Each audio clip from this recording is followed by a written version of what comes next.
Halo Sobat Traveler, di video kali ini saya berada di objek wisata Pancuran Pitu, tepatnya berada di Desa Ketenger, Kecamatan Baturaden, Kabupaten Banyumas, Jawa Tengah. Kecamatan Baturaden merupakan destinasi wisata favorit masyarakat Banyumas dan sekitarnya. Berada di selatan Gunung Slamet, ada banyak objek wisata di sana. Setiap hari libur, kawasan Baturaden hampir pasti dipenuhi oleh wisatawan. Kebanyakan mereka datang dari Kabupaten Banyumas dan sekitarnya. Jika libur panjang, maka wisatawan yang datang banyak berasal dari tempat jauh seperti Jakarta.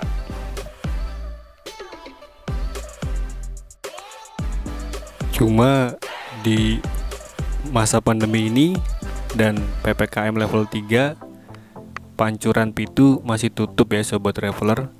Jadi biar saya aja yang ke tempat-tempat wisata yang masih ditutup, biar nantinya video-video saya menjadi referensi Sobat Traveler untuk berwisata bila PPKM sudah berakhir dan wisata dibuka kembali.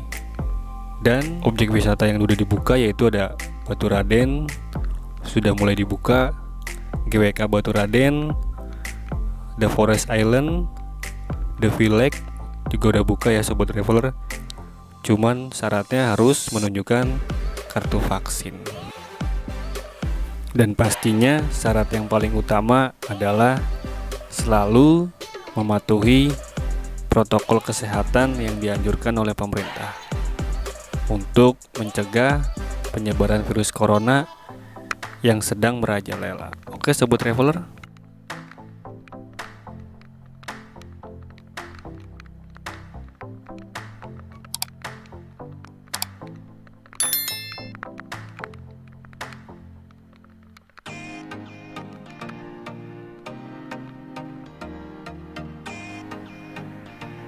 Pancuran Pitu menjadi salah satu objek wisata favorit pengunjung di kawasan Baturaden. Objek wisata ini menawarkan keunikan alam berupa air panas yang sumbernya berasal dari dalam bumi. Sesuai dengan namanya, total terdapat 7 pancuran tempat air mengalir dari sumbernya. Pitu adalah kata dalam bahasa Jawa yang memiliki arti 7. Air yang mengalir dari ke-7 pancuran itu semuanya hangat. Lokasi Pancuran Pitu Baturaden ini memang berada di sisi selatan Gunung Slamet dengan ketinggian 3.428 meter di atas permukaan laut yang menjadikannya sebagai gunung tertinggi di Jawa Tengah. Sumber air menjadi hangat karena berada dekat dengan dapur magma Gunung Slamet. Selain di Pancuran Pitu, di daerah Guci di Kabupaten Tegal juga berada di lereng gunung tertinggi di Jawa Tengah, juga terkenal memiliki banyak pemandian air hangat alami. Pancuran Pitu ini ternyata mempunyai legenda tersendiri. Menurut cerita masyarakat yang beredar, dulunya ada salah seorang penyebar agama Islam bernama Syekh Maulana Maghribi dan seorang pengikutnya bernama Haji Datuk. Suatu pagi mereka melihat cahaya misterius. Mereka berlayar menggunakan kapal dan ingin mengetahui dari mana asalnya cahaya misterius tersebut. Sesampainya di pantai Gresik, Jawa Timur, cahaya itu tampak dari sebelah barat, berlayar ke arah barat dan sampailah di pantai Pemalang, Jawa Tengah. Mereka lalu melanjutkan perjalanan dengan berjalan kaki ke arah selatan. Kemudian Syekh Maulana menderita sakit gatal dan sulit untuk disembuhkan. Suatu malam Syekh Maulana mendapatkan ilham bahwa beliau harus pergi ke Gunung Gora. Setibanya di Gunung Gora ternyata ada tempat yang mengeluarkan asap. Ternyata di situ ada sumber air panas yang mempunyai 7 buah pancuran. Syekh Maulana memutuskan untuk tinggal dan berobat dengan mandi secara teratur dari sumber air panas itu. Dan akhirnya penyakit yang dideritanya sembuh total. Kemudian Syekh Maulana memberi nama tempat itu menjadi Pancuran Pitu. Warga sekitar menyebut Syekh Maulana dengan Mbah Atas Angin karena datangnya dari negeri yang jauh.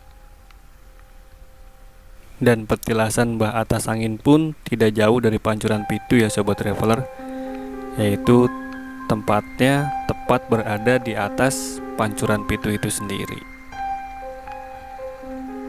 Sumber air panas Pancuran Pitu ini mengandung unsur belerang bersuhu antara 70 derajat Celcius serta mengandung beberapa unsur mineral.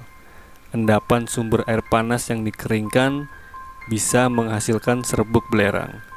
Kandungan belerangnya efektif digunakan untuk pengobatan sakit tulang atau rematik dan berbagai macam penyakit kulit seperti panu, kadas, dan lain-lain. Selain itu, bisa juga untuk lulur dan masker untuk mengobati jerawat.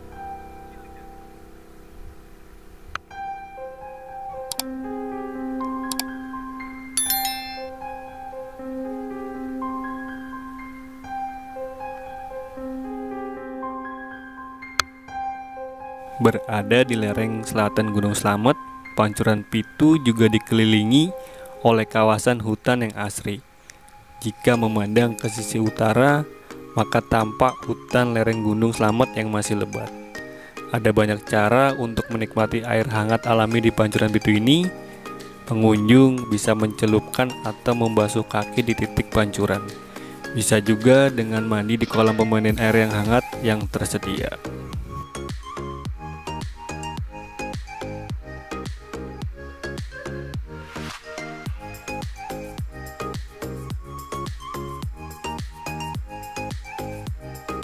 Air hangat di Pancuran Pitu ini juga memiliki kandungan belerang yang tinggi sehingga baik untuk kesehatan kulit. Ada pula jasa pijat atau lulur dengan bubuk belerang di objek wisata ini. Jika ingin merasakan sensasi mandi belerang di rumah, dijual pula bubuk belerang yang bisa dibawa pulang. Sesampainya di rumah, bubuk belerang bisa dicampur air hangat sehingga bisa digunakan untuk mandi air hangat bercampur belerang.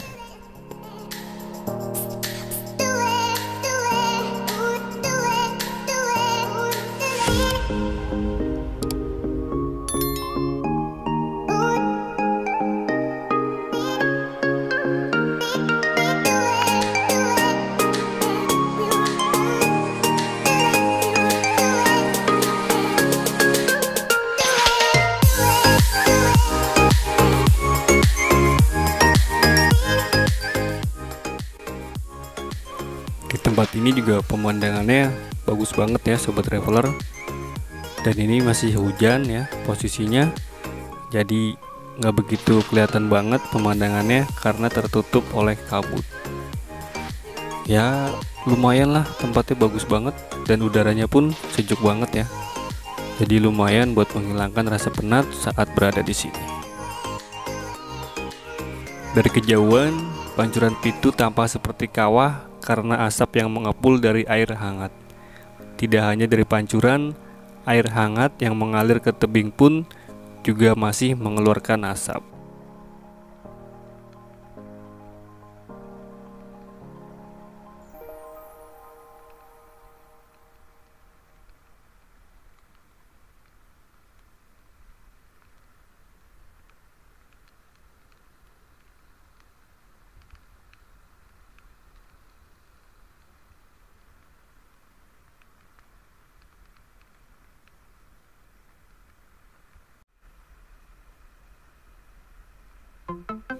Gimana Sobat Traveler, tempatnya bagus banget kan? Jadi lumayan buat referensi nantinya bila sudah dibuka kembali ya. Pokoknya tempat ini tuh mantap banget Sobat Traveler dan wajib dikunjungi di akhir pekan bersama keluarga, pasangan, dan teman.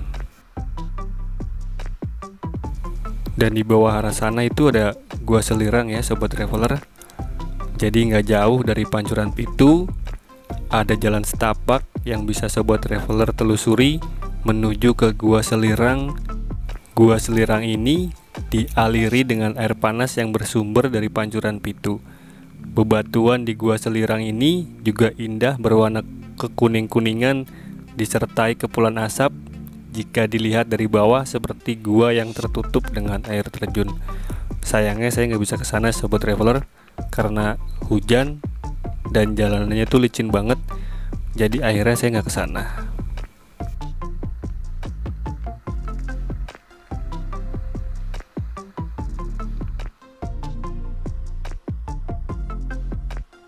Dan ini dia adalah petilasan Mbah Atas Angin ya sobat traveler. Jadi yang tadi saya ceritain ini adalah Mbah Atas Angin yang pertama kali menemukan pancuran Pitu ini. Oke sobat traveler, sekian dulu video kali ini ya.